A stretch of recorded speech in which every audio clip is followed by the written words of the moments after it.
I am a family of five. I have a wife, one wife, and I have three kids. And my eldest, as of today, this year she is 18 years old. And then I have a son who is 14 years old. And then I have another daughter, and she just turned 3 years old in February.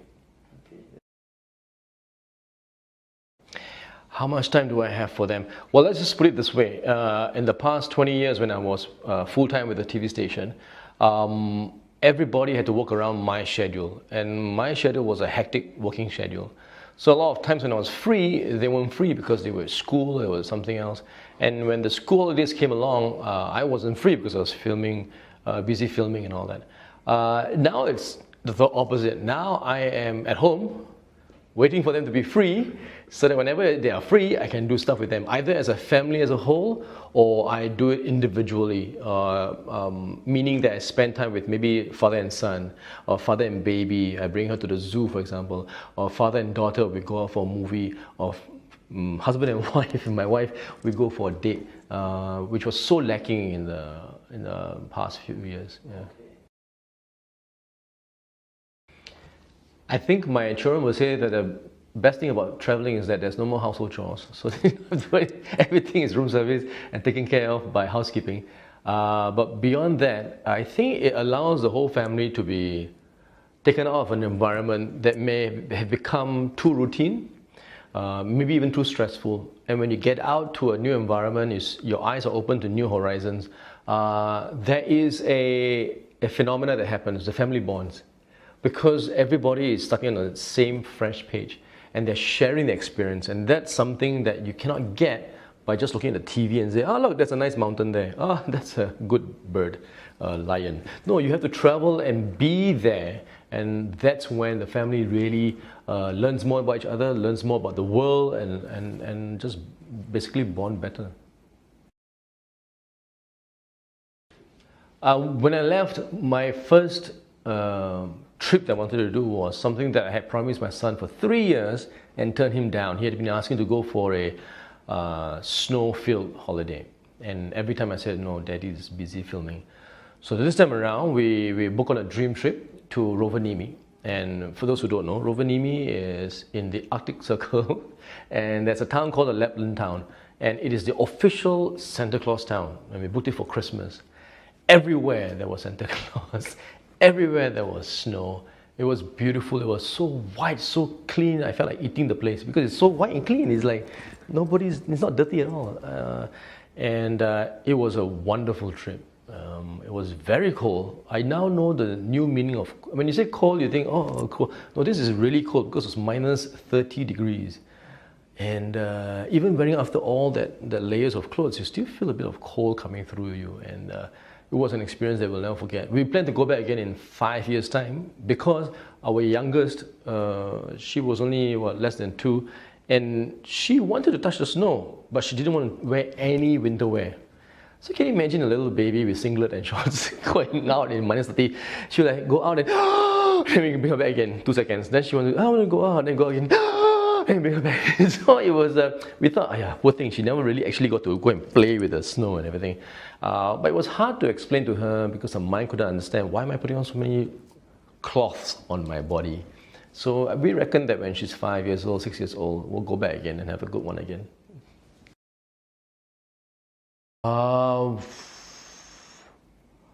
I gotta say I've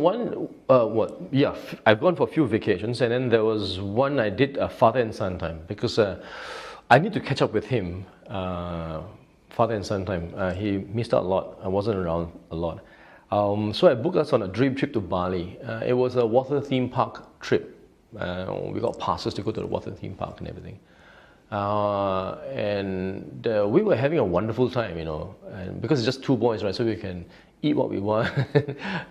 We actually ate ice cream first and then had the lunch kind of thing, and just eat hot dogs and pizzas, nothing healthy at all.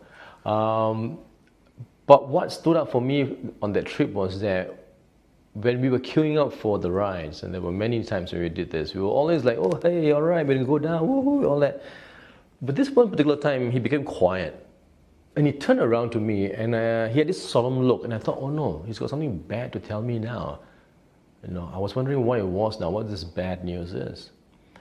But it was my mistake. Actually, what he did was he turned around and solemnly said to my eyes, he said, Dad, this is very nice. Thank you. Wow,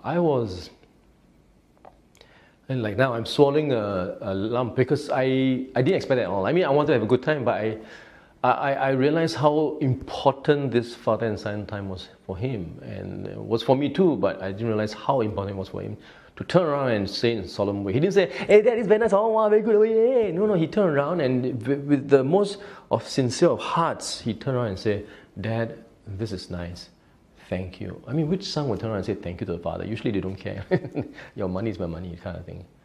So that I will remember that moment till the day I die, because it felt that I've done something right, and it reminded me that what I've done, getting out of the industry to spend more time with the family, was really a very good decision, a wise decision. If you're a family man, then this is some of the steps you have to take. I think I already know what my wife is like, what my son is like, what my oldest daughter is like. But the youngest one, we are learning more and more about her because she's growing, she's new. And one of the things I found out about her is that she's really fearless. I mean, really like, even at 3 years old now, usually a 3-year-old will like be a bit more apprehensive, like, what's going on here? Let me check the environment first. Is this safe to touch? No, she says, oh, ocean, run. They were like, yay, wait for us. She sees a dog, no matter how wild it may look like, she just goes to the dog, goes to the cat. She's an animal lover, which is great because it's what I want to inculcate in my children, to love animals, to love life, and to enjoy what's been given to us.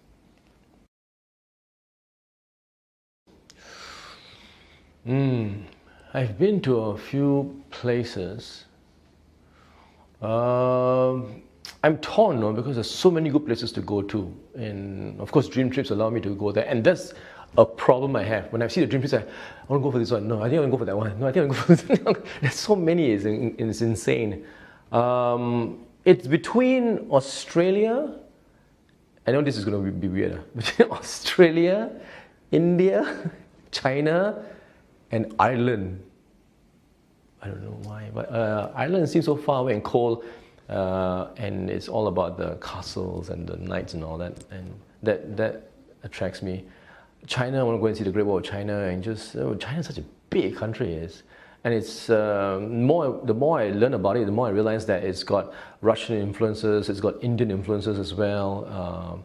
Places like Nepal and all that, that nearby. India, of course, homeland. So I want to go and check it out. Australia I find it very interesting because it's a whole continent by itself, and it's got all its different idiosyncrasies and uniqueness about it, in terms of weather, in terms of animals, in terms of the peoples that are in there. So I would like to travel and see that. When we are planning for a family getaway, my wife and I, of course, especially my wife, she's very she makes it a point to note what is child friendly, because you don't want to go to a holiday with your children there and then there's a sign there saying only adults. Then what do the children do? They cannot just sit down there on the road like homeless people and wait for the adults to do their stuff. We also will take care of toilet breaks, toilet stops, because the little one now that we have a 3-year-old will suddenly say, and she doesn't say I need to go to the toilet. She will say, it's very cute, she will say, do we need to go to the toilet? And that's even more threatening, It's like, do we need to go to the toilet? And then we're like, okay, we need to. And then we have to start looking for it. So we always have to be aware of where the toilets are every hour, to just have in a peripheral view that somewhere there's a toilet nearby. Then there also is with kids. I think with kids, you cannot rush your travel itinerary. You have to be, and which is what travel should be about, should be relaxed and all that. So we always make it a point to have a good meal time. In our travels, we put aside 1.5 hours to 2 hours for lunch and dinner and breakfast. And I think that's great, because when you sit down and you eat, you look around, if you're eating outside, for example, you talk. And that's great, because the family then bonds better, is closer. What can I recommend to a family? Well, the thing is that I don't know you. I don't know what the family likes. So if your family likes beach, then by all means, please go to resorts. If your family, some families they love mountains because it's green and there's ground and there's grass, but they hate the beach because there's sand and salt. I have some friends, sand and slipper. They can't. No, I want to get out. I have to take a shower now. So it's all personal preference.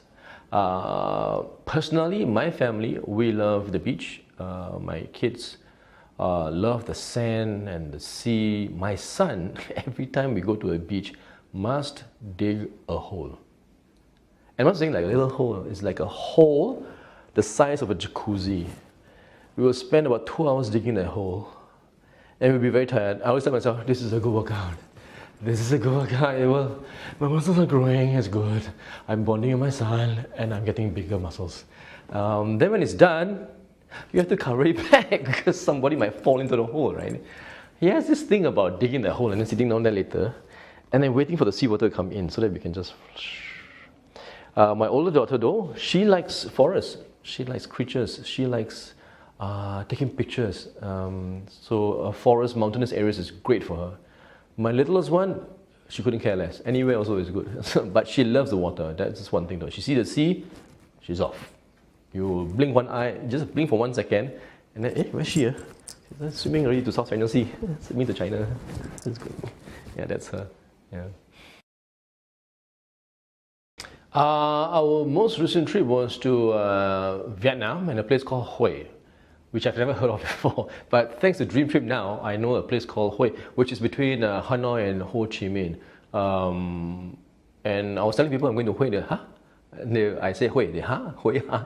And I also now know how to pronounce it because I thought it was Hui or He or Ho, but the locals told us it's called Hue. And that's kind of cool because in Singapore, when we call somebody Hue, it's the same thing. It was a beautiful place because it is a dream trip and it is a golf resort by the sea. And I thought maybe it's a typo error, you know, how you play golf next to the sea? It doesn't make sense, right? But it's true, it's a huge, it's not a tall building, it's one of those resorts like only 3 stories high. Huge land and then a huge golf course, beautiful green next to the sea. So you're playing on nice grass, you look this side, there is the palm trees and then the blue waters and then the white clouds and you're like, must be something like what heaven is like. I kind of think so.